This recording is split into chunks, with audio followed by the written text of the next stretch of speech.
Hello दोस्तों, आप सभी का स्वागत है हमारे YouTube चैनल पे।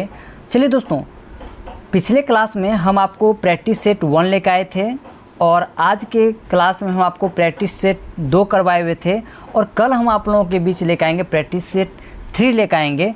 दोस्तों, जो सब हमारा प्रैक्टिस 1 और प्रैक्टिस 2 सेट नहीं देखे हुए हैं, जाके चैनल पे ज़रूर देख लें और बहुत ही हेल्पफुल होगा। और हम आप लोगों के लिए बेल्टों से संबंधित जो 60 प्रश्न पूछा जा रहा है, उनसे संबंधित हम आपको क्वेश्चन आंसर करवाएंगे, जो कि computer fundamental, MS Word, MS Excel और MS पावर पॉइंट और इंटरनेट, इनसे संबंधित आपको प्रश्न आएगा। ठीक है, तो सभी लोग जा कर के वो प्रैक्टिस सेट आप लोग ज़रूर देखें और दोस्तों को भी आप शेयर करें ताकि उनको भी ये हेल्पफुल हो। और ये क्लास पूर्णतः निःशुल्क है और ये प्रत्येक दिन आपको 9 बजे आपको ये चैनल पे आपको मिल जाएगा। और जो सब न्यू है, चैनल को सब्सक्राइब भी ज़रूर करें। चलिए दोस्तों, समय को बिताए हुए बिना गंवाए हुए हम लोग स्टार्ट करते हैं। चलिए, हमारे बीच पहला प्रश्न है, माइक्रोसॉफ्ट वर्ड 2007 में कौन सा टूल है जो दस्तावेज की वर्ड काउंट दिखाता है? दोस्तों ध्यान दीजिएगा, क्वेश्चन को अच्छा से पढ़िएगा और क्वेश्चन आपको इंग्लिश और हिंदी दोनों माध्यम में आने वाला है, तो क्वेश्चन को ध्यान से देखिएगा। कहता है, क्योंकि समय बहुत कम है और हमें बहुत ज़्यादा से ज़्यादा प्रैक्टिस सेट करवाना है और अभी आपको 10 प्रैक्टिस सेट हम आपको करवाएंगे। इसके बाद आपको प्रीवियस ईयर का क्वेश्चन जो है उनको भी हम लोग नेक्स्ट क्लास में लेकर के आएंगे, उन पर भी हम लोग देखेंगे और कोशिश करेंगे कि एक दिन में आपको 2-2 सेट का हम प्रैक्टिस करवा दें। एक सुबह में आप देख सकते हैं और शाम के क्लास शाम में भी आप 4 से 5 बजे भी दूसरा सेट का आपको अपलोड होगा, वहाँ पे भी आप देख सकते हैं। चलिए शुरू करते हैं। क्वेश्चन कहता है कि माइक्रोसॉफ्ट वर्ड 2007 में कौन सा टूल है जो दस्तावेज की वर्ड काउंट दिखाता है? अब यहाँ पर ऑप्शन पहला कह रहा है, ऑप्शन नंबर ए में है वर्ड काउंट, दूसरा है वर्ड चेक, तीसरा है वर्ड एनालिसिस और चौथा है वर्ड रिव्यू। तो दोस्तों, हम जानते हैं कि जितने भी हम दस्तावेज को टाइप करते हैं और वो सारा चीज़ हम कहाँ देखते हैं, तो वर्ड काउंट में देखते हैं। तो इनका सही आंसर हो जाएगा हमारा क्या होगा, वर्ड काउंट। ध्यान दीजिएगा और अच्छे तरीक़े से ध्यान रखेंगे, क्योंकि दस्तावेज को जो काउंट करने का काम करता है वो वर्ड काउंट नाम का ऑप्शन था, जो आपको स्टेटस बार पे भी आपको दिखाएगा कि कितना आप वर्ड को आप टाइप किए हुए हैं, वो चीज़ आपको डिस्प्ले करेगा। ठीक है दोस्तों, चलिए हम लोग नेक्स्ट क्वेश्चन देखते हैं। कहता है कि कौन सी डिवाइस प्रोग्राम और डेटा के बीच का अंतर समझ सकती है? अब यहाँ पे ध्यान दीजिएगा दोस्तों, कहता है कौन सी डिवाइस प्रोग्राम और डेटा के बीच का अंतर समझ सकती है? पहला ऑप्शन है मेमोरी, दूसरा इनपुट डिवाइस, तीसरा है आउटपुट डिवाइस और चौथा माइक्रो प्रोसेसर। तो कहता है कि प्रोग्राम और डेटा बीच के अंतर में बीच के जो अंतर है वो माइक्रो प्रोसेसर समझ सकती है, माइक्रो प्रोसेसर। इनका सही आंसर हो जाएगा माइक्रो प्रोसेसर। ध्यान रखिएगा, इस चीज़ का डिस्क्रिप्शन आपको आगे भी किसी वीडियो में आप लोग हम बता देंगे। अभी समय हम लोग पास बहुत कम है, इसीलिए हम लोग क्विकली आंसर करते चलेंगे। नेक्स्ट क्वेश्चन कहता है, पावर पॉइंट की रन कमांड क्या है? दोस्तों याद रखिएगा, पावर पॉइंट का रन कमांड पावर PNT होता है। हम लोग पावर पॉइंट को अगर रन से खोलेंगे तो उसके लिए पावर PNT लिखेंगे। ध्यान दीजिएगा दोस्तों, PNT। अगर 2003 का अगर ऑफिस होगा तो उसका अगर रन कमांड की जब बात करेंगे तो वहाँ पर हो जाएगा, आप पावर पॉइंट लिखेंगे। क्या लिखेंगे? पावर पॉइंट लिखेंगे वहाँ पे, पावर पॉइंट, तो रन कमांड हो जाएगा। लेकिन यहाँ पे विंडोज 7 के अंतर्गत ऑफिस 7 हो या ऑफिस 10 हो, ऑफिस 13 हो या ऑफिस 16 हो या 19 हो, तो आप उसका रन कमांड पावर PNT लिखेंगे। चलिए नेक्स्ट क्वेश्चन कहता है 4 नंबर का और सबसे मस्त क्वेश्चन है, इंटरनेट का उपयोग सर्वप्रथम कब हुआ था? दोस्तों याद रखिएगा, इंटरनेट का खोज जो है 1969 ईस्वी में हुआ है। कितने ईस्वी में? 1969 ईस्वी में ARPANET के द्वारा किया गया। हम आपको पिछले क्लास में बताए थे कि ARPANET का फुल फॉर्म होता है advance research project agency network. Advance research project agency network, ARPANET का क्या होता है, फुल फॉर्म होता है। ठीक है, चलिए नेक्स्ट प्रश्न हम लोग देखते हैं दोस्तों। नेक्स्ट कहता है 5 नंबर का, स्प्रेडशीट में गणना मतलब कैलकुलेशन करने के लिए आपको डैश का उपयोग करने की आवश्यकता है। तो याद रखिएगा, स्प्रेडशीट में अगर हम कोई भी गणना करते हैं तो उसके लिए हम किसका उपयोग करते हैं? तो पहला ऑप्शन है वेरिएबल, दूसरा ऑप्शन है फार्मूला, तीसरा है फील्ड और चौथा है सेल। तो दोस्तों, हम कोई भी कैलकुलेशन करते हैं तो उसके लिए फार्मूला को हम लोग क्या करते हैं, यूज करते हैं, कोई फार्मूला बनाते हैं। तो इसका सही आंसर हो जाएगा फार्मूला। नेक्स्ट क्वेश्चन है दोस्तों, निम्नलिखित में से कौन सा एक आउटपुट उपकरण का उदाहरण है। दोस्तों यहाँ पे क्वेश्चन फंडामेंटल से पूछा गया है, कह रहा है कि ऐसा कौन सा उपकरण है, ऐसा कौन सा डिवाइस है जो आउटपुट डिवाइस के अंदर में आ रहा है। तो ऑप्शन है कीबोर्ड, तो हम जानते हैं कीबोर्ड एक इनपुट डिवाइस है, माउस भी आपका एक इनपुट डिवाइस है, स्कैनर भी इनपुट डिवाइस है, और यहाँ पे आउटपुट की बात हो रही है तो इसका सही आंसर हो जाएगा प्रिंटर, जो कि प्रिंटर क्या करता है, किसी भी डेटा को मतलब सॉफ्ट कॉपी डेटा को हार्ड कॉपी में कन्वर्ट करने का काम करता है। तो इसका सही आंसर हो जाएगा प्रिंटर। चलिए दोस्तों नेक्स्ट क्वेश्चन देखते हैं, 7 नंबर का प्रश्न देखते हैं। कहता है कौन सा रिबन टैब पावर पॉइंट 2010 में नहीं होता है। तो यहाँ पे कहता है कौन सा रिबन टैब। याद रखिएगा रिबन बटन जो होता है, जैसे कि होम टैब है, इंसर्ट टैब है, पेज लेआउट टैब है, तो ये सारे रिबन बटन है और ये सारे आपको कमांड्स को प्रोवाइड करता है। तो यहाँ पे कह रहा है कौन सा रिबन टैब पावर पॉइंट में उपलब्ध नहीं है। तो पहला है आपका एनिमेशन, दूसरा टूल्स है, तीसरा इंसर्ट है, चौथा उपरोक्त सभी। तो दोस्तों इसका सही आंसर हो जाएगा टूल्स। टूल्स नाम का ऑप्शन जो आपको पावर पॉइंट 2010 में अवेलेबल नहीं होगा। चलिए नेक्स्ट क्वेश्चन कह रहा है MS एक्सेल में सर्च बॉक्स लाने के लिए डैश दबाएं। कहता है कि MS एक्सेल में सर्च बॉक्स लाने के लिए हम लोग क्या करेंगे, डैश बटन को दबाने का काम करेंगे। ऑप्शन ए में कहता है शिफ्ट प्लस F2, ऑप्शन 2 कहता है शिफ्ट प्लस F5, ऑप्शन तीसरा कहता है शिफ्ट प्लस F9 और ऑप्शन डी कहता है शिफ्ट प्लस F10। तो दोस्तों सर्च बॉक्स लाने के लिए आप शिफ्ट के साथ आप F5 बटन का इस्तेमाल करेंगे, जिससे क्या हो जाएगा, आपका सर्च बॉक्स MS एक्सेल में क्या हो जाएगा, ऐड हो जाएगा। नेक्स्ट क्वेश्चन है MS एक्सेल में वर्कबुक को डैश का उपयोग करके बंद किया जा सकता है। दोस्तों ध्यान रखिएगा करंट विंडो को बंद करने के लिए हम लोग कंट्रोल W का इस्तेमाल करते हैं। इसका सही आंसर हो जाएगा कंट्रोल प्लस W। याद रखिएगा अच्छे तरीका से, क्योंकि ESC से क्या होता है, कोई भी कमांड को हम कैंसिल कर सकते हैं। कंट्रोल C से कॉपी होता है, कंट्रोल W से क्या होता है, फाइल को क्या करते हैं हम लोग, क्लोज करने का काम करते हैं। और यहाँ पे कंट्रोल शिफ्ट C से भी कॉपी ही होता है, लेकिन इसका सही आंसर क्वेश्चन कह रहा है कि एक्सेल में करंट वर्कबुक को बंद करना है तो उसके लिए कंट्रोल के साथ W दबाएंगे। अगर फाइल को बंद करने वाला बात कहेगा तो अल्ट के साथ F4 बटन का हम लोग इस्तेमाल करेंगे। नेक्स्ट क्वेश्चन कह रहा है कि माइक्रोसॉफ्ट वर्ड 2007 में किस कमांड का उपयोग विंडो को सीधे बंद करने के लिए किया जा सकता है। कहता है यहाँ पे MS वर्ड से क्वेश्चन है कि माइक्रोसॉफ्ट वर्ड 2007 में किस कमांड का उपयोग विंडो को सीधे बंद करने के लिए किया जा सकता है। तो हम लोग विंडो को बंद करने के लिए हम लोग क्लोज का इस्तेमाल करते हैं। किसका करते हैं, क्लोज का इस्तेमाल करते हैं। चलिए दोस्तों सबसे इंपॉर्टेंट क्वेश्चन है जिसका अभी हम लोग यूज भी कर रहे हैं। कहता है 5G का आविष्कार कब हुआ था। यहाँ पे याद रखिएगा कहता है कि 5G का आविष्कार कब हुआ। अब यहाँ पे पूछ देगा कि इंडिया में 5G का आविष्कार कब हुआ है। ऑप्शन है 2014 में, दूसरा 2016 में, 2018 में और चौथा 2020 में। तो इसका सही आंसर है 5G का आविष्कार 2016 ईस्वी में हुआ है। नेक्स्ट क्वेश्चन है कौन सा ऑपरेटिंग सिस्टम क्रिप्टिक है। तो क्रिप्टिक ऑपरेटिंग सिस्टम जो यूनिक्स है, याद रखिएगा इस चीज़ को। नेक्स्ट क्वेश्चन वो देखते हैं, स्लाइड में उपस्थित सभी टेक्स्ट को एक साथ सेलेक्ट करने के लिए स्लाइड में उपस्थित सभी टेक्स्ट को एक साथ सेलेक्ट करने के लिए किस किस शॉर्टकट की का यूज होता है। याद रखिएगा स्लाइड में जो है सभी टेक्स्ट को एक साथ सिलेक्शन करने के लिए हम लोग कंट्रोल A का इस्तेमाल करेंगे। इसका यूज करेंगे कंट्रोल प्लस A का हम लोग इस्तेमाल करेंगे, जिसके माध्यम से क्या होता है, सेलेक्ट ऑल का ऑप्शन आता है।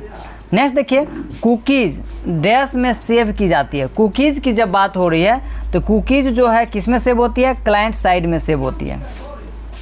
नेक्स्ट देखिए कहता है कि एक्सेल 2019 वर्कशीट में अधिकतम कितने कॉलम हो सकते हैं। याद रखिएगा हम लोग जानते हैं कि MS एक्सेल में रॉ की संख्या जो है कितना होता है, 10,48,576 और कॉलम की संख्या होता है 16,384। यहाँ पे कॉलम की बात हो रही है तो कॉलम हो गया 16,384। याद रखिएगा दोस्तों। नेक्स्ट क्वेश्चन है इंसर्शन पॉइंट को डॉक्यूमेंट के स्टार्टिंग में लाने के लिए कौन सी की का प्रयोग किया जाता है। तो हम लोग याद रखेंगे इंसर्शन पॉइंट को डॉक्यूमेंट में स्टार्टिंग में लाने के लिए हम लोग कंट्रोल के साथ हम लोग होम बटन का इस्तेमाल करेंगे। यहाँ पे कंट्रोल प्लस होम बटन दबाइएगा तो डॉक्यूमेंट के स्टार्टिंग में हम लोग कर्सर को लेके चले जाएंगे। नेक्स्ट है इंकजेट प्रिंटर के लिए कौन सा तकनीक प्रिंट हेड को बनाए रखता है। तो यहाँ पे थर्मल, इसका सही आंसर हो जाएगा थर्मल। नेक्स्ट क्वेश्चन है कि 2 या 2 से अधिक नेटवर्क को जोड़ने के लिए प्रयुक्त डिवाइस है। दो या दो से अधिक नेटवर्क को जोड़ने के लिए प्रयुक्त डिवाइस है। तो पहला ऑप्शन है हब, दूसरा ब्रिज, तीसरा गेटवे, चौथा रिपीटर। इसका सही आंसर हो जाएगा गेटवे। दोस्तों याद रखिएगा क्योंकि गेटवे कहता है गेटवे के माध्यम से छोटा छोटा नेटवर्क को आपस में क्या किया जाता है, कनेक्ट किया जाता है, जोड़ा जाता है। इसका सही आंसर हो जाएगा गेटवे। चलिए दोस्तों 19 नंबर का हम लोग प्रश्न देखते हैं। 19 नंबर के प्रश्न में कह रहा है कि पावर पॉइंट में जो फाइल बनाई जाती है वो बाय डिफ़ॉल्ट कहाँ पर सेव होती है। तो पावर पॉइंट की बात करें या MS वर्ड की बात करें, MS एक्सेल के, किसी भी डॉक्यूमेंट में अगर हम काम, किसी भी फाइल में हम काम करते हैं तो बाय डिफ़ॉल्ट हमारा डॉक्यूमेंट जो है कहाँ सेव होता है, माई डॉक्यूमेंट में सेव होता है। हमारा फाइल जो है बाय डिफ़ॉल्ट कहाँ सेव होता है, माई डॉक्यूमेंट में, याद रखिएगा। चलिए नेक्स्ट क्वेश्चन हमारा है कि MS एक्सेल फाइल को सीधे डैश के रूप में निर्यात मतलब एक्सपोर्ट नहीं किया जा सकता है। तो याद रखिएगा PPT, इसका सही आंसर हो जाएगा PPT। नेक्स्ट क्वेश्चन है ओरिएंटेशन ऑप्शंस का उपयोग क्या होता है। नंबर ए में दस्तावेज के अनुभागों को संशोधित करने के लिए, फाइल के विभिन्न पृष्ठों को जोड़ने के लिए, पेज की दिशा को बदलने के लिए और फॉर्मेट को सहेजने के लिए। तो दोस्तों याद रखिएगा ओरिएंटेशन का यूज होता है पेज की दिशा को बदलने के लिए, क्योंकि ओरिएंटेशन के अंदर दो ऑप्शंस मिलेगा। पहला आपको मिलेगा पोर्ट्रेट और दूसरा मिलेगा लैंडस्केप। ये पेज की दिशा को, डायरेक्शन को क्या करता है, बदलता है। नेक्स्ट क्वेश्चन कहता है कि फोटो प्रिंटर किस उद्देश्य के लिए उपयोग किया जाता है। कहता है कि फ़ोटो प्रिंटर का प्रयोग हम लोग जानते हैं फ़ोटो से संबंधित है तो छवियों को प्रिंट करने के लिए, और तस्वीर कोई छवि के नाम से भी हम लोग जानते हैं। नेक्स्ट क्वेश्चन दोस्तों है पावर पॉइंट 2013 में किस मेन्यू में रिकॉर्ड स्लाइड शो ऑप्शन होता है। रिकॉर्ड स्लाइड शो ऑप्शन होता है। पहला ऑप्शन है स्लाइड शो, दूसरा एनिमेशन, तीसरा रिव्यू, चौथा इंसर्ट। इनका सही आंसर हो जाएगा स्लाइड शो के अंतर्गत। नेक्स्ट क्वेश्चन है HTTP में क्लाइंट से सर्वर को भेजा जाने वाला संदेश है तो रिक्वेस्ट। इसका सही आंसर हो जाएगा रिक्वेस्ट। क्या है इसका सही आंसर, रिक्वेस्ट है। नेक्स्ट क्वेश्चन कह रहा है कि MS एक्सेल 2010 में नई सीट को इंसर्ट करने के लिए किस शॉर्टकट की का इस्तेमाल किया जाता है। तो पहला ऑप्शन है shift plus alt plus F11, दूसरा है shift plus alt plus F12, तीसरा है shift plus alt plus F10 और चौथा है shift plus alt plus F1। इसका सही आंसर हो जाएगा शिफ्ट अल्ट और F1 दबाइएगा तो नया सीट क्या हो जाएगा, इंसर्ट हो जाएगा आपके MS एक्सेल में। वर्ड रैप का क्या अर्थ है। वर्ड रैप का कहता है कि शब्दों के बीच स्पेस रखना, दूसरा है शब्दों को दाएं मार्जिन से सीधा करता है, टेक्स्ट का स्वतः अगली लाइन में पहुंचाना, उपरोक्त में से कोई नहीं। तो दोस्तों याद रखिएगा वर्ड रैप क्या करता है, टेक्स्ट को स्वतः अगले लाइन तक पहुंचाने का काम करता है। इसका सही आंसर क्या हो जाएगा, सी हो जाएगा। नेक्स्ट प्रश्न देखते हैं। कहता है कंप्यूटर का मूल निर्धारण किस धारणा पर आधारित है। कंप्यूटर का मूल निर्धारण किस धारणा पर आधारित है। पहला है ट्रांजिस्टर की संख्या, दूसरा है प्रोसेसर की गति, तीसरा है स्क्रीन का आकार, चौथा उपयोगकर्ता की आवश्यकताएं पर। इसका सही आंसर हो जाएगा उपयोगकर्ता की आवश्यकताओं पर। नेक्स्ट क्वेश्चन कहता है इनमें से कौन सा पावर पॉइंट का व्यू नहीं है। दोस्तों याद रखिएगा आउटलाइन व्यू पावर पॉइंट का व्यू नहीं है। नेक्स्ट क्वेश्चन कहता है कि MS एक्सेल में सेल का एड्रेस कहाँ पर शो होता है। तो MS एक्सेल में सेल का एड्रेस शो कहाँ होता है। पहला ऑप्शन है टास्क बार, दूसरा सर्च बार, तीसरा स्टेटस बार, चौथा नेम बॉक्स। तो दोस्तों इसका सही आंसर हो जाएगा नेम बॉक्स। नेम बॉक्स पे सेल का एड्रेस शो होता है, ठीक है, फार्मूला बार के जो बगल में होता है। नेक्स्ट क्वेश्चन कहता है MS वर्ड में एक बार टैब दबाने पर कर्सर आगे जाता है कितना, 0.5 इंच कर्सर आगे जाता है। नेटवर्क या इंटरनेट से संबंधित डेटा को विभाजित करने के लिए कौन सा प्रोग्रामिंग भाषा उपयोग किया जाता है। याद रखिएगा दोस्तों इसके लिए सही आंसर हो जाएगा जावास्क्रिप्ट के माध्यम से डेटा को विभाजित करने का काम करता है इंटरनेट के ऊपर। पावर पॉइंट में Ctrl+E कमांड का यूज होता है टेक्स्ट को सेंटर में करने के लिए। हम लोग सेंटर अलाइनमेंट का इस्तेमाल करते हैं, इसीलिए टेक्स्ट को सेंटर में करने के लिए हम लोग पावर पॉइंट में Ctrl+E बटन का इस्तेमाल करते हैं। नेक्स्ट क्वेश्चन कहता है वेब पेज में एक शब्द जिस पर क्लिक करने से दूसरा दस्तावेज खुलता है वो होता है हाइपरलिंक। याद रखिएगा दोस्तों क्या होता है हाइपरलिंक। अगर किसी लिंक पर हम क्लिक करते हैं तो नेक्स्ट वाला ऑप्शन खुल जाता है, नेक्स्ट दस्तावेज खुलता है, तो वो हमारा क्या होता है हाइपरलिंक। क्योंकि हाइपरलिंक का मेन काम होता है एक पेज को दूसरे पेज के साथ लिंक करना, अटैच करना, जोड़ना। और जैसे हम हाइपरलिंक क्रिएट करते हैं तो हमारे टेक्स्ट का कलर अपने आप ब्लू कलर में कलर चेंज हो जाता है, बदल जाता है। नेक्स्ट क्वेश्चन है MS एक्सेल ओपन करने के बाद कितनी सीट प्रदर्शित होता है। जब MS एक्सेल खोलते हैं तो बाय डिफ़ॉल्ट हमारा 3 सीट अवेलेबल होता है, सीट 1, सीट 2 और सीट 3। चलिए नेक्स्ट क्वेश्चन कहता है माइक्रोसॉफ्ट वर्ड 2007 में बार को छुपाने के लिए किस टैब का उपयोग किया जाता है? तो हम लोग कोई भी बार को छिपाने के लिए हम लोग याद रखिएगा व्यू टैब का इस्तेमाल करते हैं। इसका सही आंसर हो जाएगा व्यू। नेक्स्ट क्वेश्चन है, कंप्यूटर में ALU क्या करता है? कंप्यूटर में ALU क्या करता है? डेटा की संगणना करता है, मतलब जोड़ने का काम करता है, संगणक करने का काम करता है। तो यहाँ पे सही आंसर हो जाएगा क्या? संगणना करना।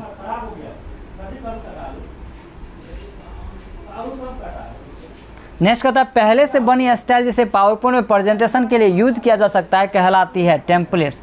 टेम्पलेट्स पहले से बना बनाया रहता है, वहाँ से कोई भी स्टाइल लेके अपने डॉक्यूमेंट में इंसर्ट कर सकते हैं। नेक्स्ट कहता है, इनमें सबसे नया वेब ब्राउज़र कौन सा है? तो नया वेब ब्राउज़र पहला ऑप्शन है सफारी, दूसरा क्रोम, तीसरा माइक्रोसॉफ्ट एज, चौथा लाइनक्स। इसका सही आंसर हो जाएगा क्रोम। नेक्स्ट क्वेश्चन है, एक्सेल में सेल के सभी कैरेक्टर को बड़े अक्षर में बदलने के लिए किस फंक्शन का उपयोग किया जाता है? याद रखिएगा दोस्तों, अपर का इस्तेमाल करते हैं। अपर से क्या होता है? स्मॉल लेटर को कैपिटल लेटर में कन्वर्ट करने का काम करता है। इनमें से ऐसा कौन सा फंक्शन है जिसे उपयोग करने पर वो फंक्शन कंटेंट को लेबल देखने की अनुमति देता है, उसमें किसी भी प्रकार की परिवर्तन की अनुमति नहीं देता है? तो दोस्तों इसका सही आंसर हो जाएगा mark S final. Next question है, कंप्यूटर नेटवर्क क्या होता है? तो कई कंप्यूटरों के बीच डेटा और संसाधनों का साझा करना, कंप्यूटरों को वायरस से सुरक्षित रखना, कंप्यूटर के बीच डेटा की नकल करना, कंप्यूटर के बीच गुप्तचर संचार करना। तो इसका सही आंसर हो जाएगा ऑप्शन नंबर ए, कई कंप्यूटरों के बीच डेटा और संसाधनों का साझा करना। नेक्स्ट क्वेश्चन कहता है, पावर पॉइंट में रूलर ऑप्शन का शॉर्टकट की क्या है? तो याद रखिएगा दोस्तों, इसका सही आंसर हो जाएगा shift plus alt plus F9, shift plus alt plus F9। इनमें से कौन सा एक वेब ब्राउज़र है? कहता है कि Microsoft MS office, notepad, WordPad 2007 और फायरफॉक्स। इसका सही आंसर हो जाएगा फायरफॉक्स क्या एक वेब ब्राउज़र है। नेक्स्ट क्वेश्चन कहता है, एक्सेल में सेल रेंज के न्यूमेरिक डेटा की घात का मान ज्ञात करने के लिए किस फंक्शन की का इस्तेमाल करते हैं? दोस्तों इसके लिए हम लोग पावर का इस्तेमाल करते हैं। पावर क्या करता है? आधार घाट को इंडिकेट करता है। इसके लिए फॉर्मूला हो जाएगा इक्वल टू पावर POWER छोटी को स्टॉपेन 2,3। तो यहाँ पे क्या करता है? 2 जो होता है 2 हमारा आधार है और 3 जो है क्या घात है। तो 2 मतलब हो जाएगा 2 × 2 × 2। तो याद रखिएगा पावर फंक्शन क्या करता है? इंडिकेट करता है आधार और घात को। नेक्स्ट क्वेश्चन है, अलाइन टेक्स्ट लेफ्ट का शॉर्टकट की क्या होता है? जानते इसी तरीका से Ctrl+L से लेफ्ट अलाइनमेंट होता है, Ctrl+R से राइट अलाइनमेंट, Ctrl+E से सेंटर और Ctrl+J से जस्टिफाई होता है। नेक्स्ट क्वेश्चन कहता है, MS एक्सेल में हेल्प के लिए किस की का उपयोग किया जाता है? F1। इसके लिए क्या यूज करेंगे? F1 का इस्तेमाल करेंगे। नेक्स्ट कहता है, सिस्टम मेन्यू ओपन करने के लिए किस शॉर्टकट की का उपयोग किया जाता है? तो सिस्टम मेन्यू ओपन करने के लिए अल्ट के साथ टैब बटन का इस्तेमाल कीजिएगा।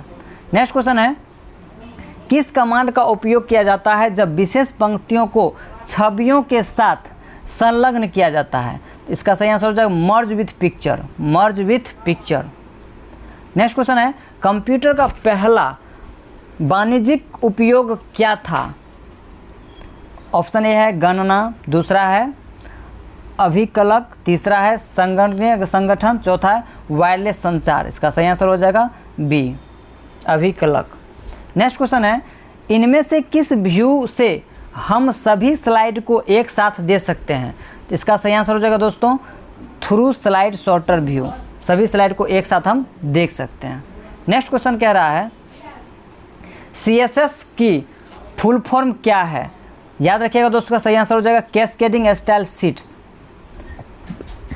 नेक्स्ट है, चार्ट इंसर्ट करने के लिए कौन से शॉर्टकट की का इस्तेमाल करेंगे? अल्ट के साथ F1 बटन दबाइएगा, अल्ट के साथ F1 बटन दबाइएगा। नेक्स्ट, टेक्स्ट बॉक्स को लाइन के रूप में कैसे प्रदर्शित किया जाता है?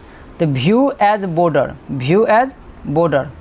नेक्स्ट क्वेश्चन है, माइक्रोसॉफ्ट एक्सेल के संबंध में निम्न में से कौन सा कथन गलत है? नंबर ए, एरे फार्मूला का परिणाम सदैव एकल मान होता है। सही आंसर हो जाएगा ए। नेक्स्ट क्वेश्चन है, किस प्रोग्रामिंग लैंग्वेज को ट्रांसलेटर की ज़रूरत नहीं होती है? Machine language. क्या हो जाएगा? Machine language. नंबर है SERPS की फुल फॉर्म क्या है? तो इसका सही आंसर हो जाएगा search engine results page. Next question है MS एक्सेल 2010 में एक रॉ की अधिकतम ऊंचाई कितनी होती है? तो याद रखिएगा दोस्तों, इसका सही आंसर हो जाएगा 409 पॉइंट्स। नेक्स्ट क्वेश्चन है हेडर और फुटर में किस प्रकार की जानकारी शामिल की जा सकती है? तो नंबर ऑप्शन ये है टेक्स्ट, छवियाँ, तालिकाएं, उपरोक्त सभी। इसका सही आंसर हो जाएगा उपरोक्त सभी। नेक्स्ट क्वेश्चन है रोम का फुल फॉर्म क्या होता है? BOM का फुल फॉर्म क्या है? तो याद रखिएगा ब्राउज़र ऑब्जेक्ट मॉडल। इसका क्या है सही आंसर? सी होगा ब्राउज़र ऑब्जेक्ट मॉडल। 60 नंबर का प्रश्न और अंतिम प्रश्न है दोस्तों, एक्सेल के अंदर 10 स्टूडेंट का रिकॉर्ड का औसत ज्ञात करने के लिए कौन सा फार्मूला का उपयोग किया जाएगा? तो ये तो अच्छे तरीके से जानते हैं, एवरेज। एवरेज कहता है कुल योग बटा कुल संख्या, औसत निकाल देगा। चाहे 10 स्टूडेंट की बात कीजिए या 50 स्टूडेंट निकालिएगा तो इक्वल टू एवरेज लिखेंगे, छोटे ओपन करके उसका रेंज को पास कर देंगे, हमारा एवरेज निकल जाएगा। वैसे मैथमेटिकल में पढ़े थे कुल योग बटा कुल संख्या। अगर 10 वो स्टूडेंट है तो 10 स्टूडेंट को यहाँ पे 1 2 3 4 5 लिख करके बटा भागा हम यहाँ पे 10 से डिवाइड कर देंगे, हमारा एवरेज निकल जाएगा। लेकिन MS एक्सेल के अंतर्गत फार्मूला हो जाएगा इक्वल टू एवरेज और रेंज में आप पास कर दीजिए A1 से लेकर के A10 तक, ऑटोमेटिक उसका एवरेज निकाल देगा। तो हम आशा करते हैं कि आप सभी को हमारा आज का ये जो सेशन है अच्छा लगा होगा और बहुत कुछ समझ में आया होगा। अगर कोई तरह का परेशानी है या कोई तरह का दिक्कत हुआ होगा या समझ नहीं आया होगा, आप लोग कमेंट बॉक्स में हमें ज़रूर बताएं, हम आपका उस पर आपका वीडियो लेके ज़रूर आएंगे ताकि आपको आसानी तरीक़ा से सारा समझ में आए। ठीक है दोस्तों, इसी के साथ आप सभी को बाय बाय। आप लोग अपना ख्याल रखिएगा और मस्त होकर आप लोग एग्ज़ाम दीजिए, डरना नहीं है क्योंकि डर के आगे जीत है। धन्यवाद, जय हिंद, बाय बाय, शुभ रात्रि।